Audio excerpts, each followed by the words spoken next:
here today with Raven Magwood, and she is a teenage author, a motivational speaker, and a TV show host.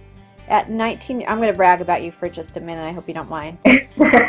At 19 years old, she has accomplished more than most do in a lifetime. When she was only just 11 years old, she was a national gymnastics champion and published her first book. It was called On to Victory, The Winning Edge. By 13, she had published her second book. It's called Double-Sided, that is now being made into a movie. I want to hear more about that. And at 15, she was a state title holder in track and field, competing nationally. At 16, she had graduated from high school #1 in her class with a 5.1 GPA, and now she has a new book entitled The 7 Practices of Exceptional Student Athletes. So welcome. You went on to write The 7 Practices of Exceptional Student Athletes, and what are some of the 7 practices? And give us a little description. Well, the first practice I call visualize the end result.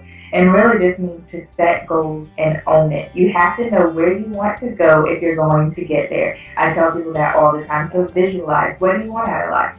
And then you can start working to achieve what you want.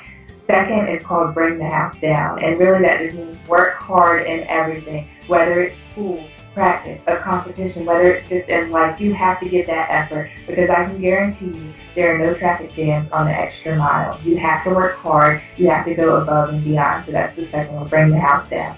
The third one is recognize your true strength. And that's, as we were talking earlier, is that mental strength.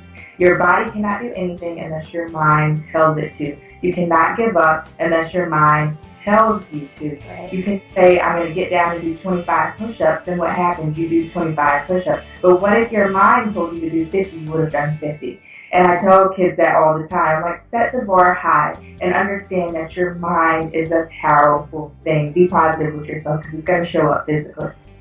The fourth practice is to use the timeout. And really this means to prioritize, set your schedule, use your time management skills, because you can't do everything at one time. You have to learn to prioritize. What's the most important thing for me to do right now? And then you get and you do it. Does timeout really mean timeout also? Did you schedule in downtime, relax time? Exactly. Timeout also means take that time to relax and take care of yourself. Because sometimes, a lot of times actually, you're a student athlete, even parents, we run and we run and we run and we do this and we do that, and we don't take that time to sit down and unwind. We don't take that time to relax. We don't take that time to renew ourselves spiritually, physically, emotionally, mentally. And I do touch on that in the book as well. Take that time out to prioritize, use time management skills, but also take care of yourself. Definitely. Yes. So go on. The fifth practice is called cut your losses. And really with cut your losses, I mean remove yourself from negative people and negative situations. You're not going to achieve success if you keep hanging around the same group of friends who tells you you're not going to achieve success. Right. You just won't do it. You need to surround yourself with people who are going to uplift you and tell you that you can do it. And when times get hard, they keep you in a positive mentality, and they're going to help you achieve that next level. So you have to cut your losses. People don't realize that other people are like infectious diseases. You know, if they're negative, we're going to start to be negative. But if we're around positive people, we're going to be positive. And so I definitely think that's a very important practice, cut your losses. Sixth practice, go back to square one. Really, this means when you make a mistake, you learn from it and you start right back up. We make mistakes all the time, but that's what allows us to become the people that we're supposed to be. We just cannot give up. We have to keep moving forward. And with that not giving up brings us to the seventh practice. It's called never throw in the towel. And of course, don't give up no matter what. And in my book, I outline stories of athletes and other famous people who didn't give up no matter what.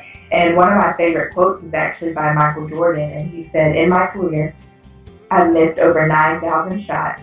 I've lost over 300 games. 26 times I've been trusted to take the game-winning shot and I missed. I've failed over and over and over again in my life, and that is why I succeed. And I tell kids that all the time. You will have setbacks, you will have failures, things will happen that you don't want to happen in your life, but you cannot give up. And in sports, that's just part of playing sports, is that you have mistakes, you have chokes, you have setbacks. Exactly. There's not one sport that you're going to win every time or be successful every time. You're completely right. But how do you use that loss to keep moving forward and to win the next time. You have to look, what did I do wrong? What could I have done better? And take that into the next competition. Right. Think how boring it would be if you were successful every time. There would be, Yes. it would, I mean, it sounds good in practice, but I think it would be very boring after a while if you're constantly winning and so far ahead of everybody else.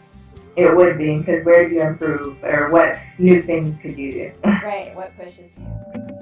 Go to sportsmentaltoughness.com to get your free video training and guided visualization MP3 on how to perform under pressure.